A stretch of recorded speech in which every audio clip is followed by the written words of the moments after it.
My name is Colonel Rudolph Cachuela. I am the hospital commander of the 7079th Medical Group here at Andrews Air Force Base. The goal of the 779th Medical Group is to deliver world-class health care to our beneficiaries, to Andrews Air Force Base and the joint team that makes up Andrews Air Force Base.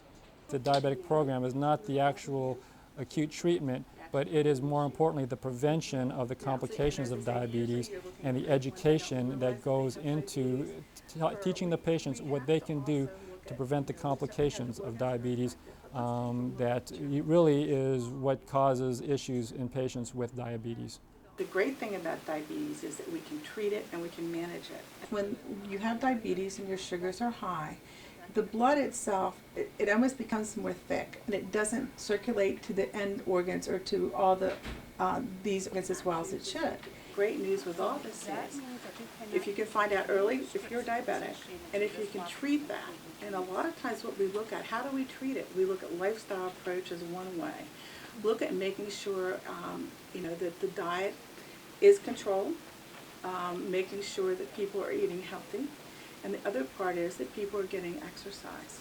We have a very active flying mission here in Andrews Air Force Base, and as a flyer myself, we have to periodically go through refresher training on what to do in the event of emergencies such as decompression, and we learn our symptoms of hypoxia.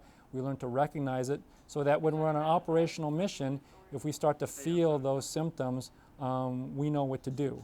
And that's what the chamber does, is without leaving the ground, it literally takes us up to 25,000 feet and higher, and then they can cause a decompression event so that we can know what to expect in the event that happens in a real mission.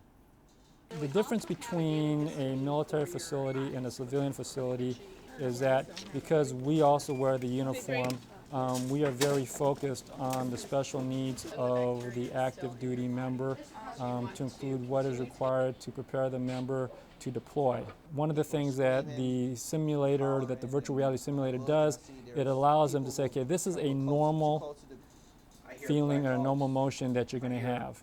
Okay, it's normal to feel this. One of the hard things is reliving it and thinking, I don't want to go back to that dark place. We have the ability to see a wide variety of patients of increasing levels of complexity, and it's working with the complex patient that hones our skills that we need in wartime in order to take care of the wounded warrior at Balad or at Bagram. Very proud of my folks that do the mission on a day in and day out basis, and no matter how busy we are, you'll see a Malcolm Grow medic always delivering care with a smile on their face.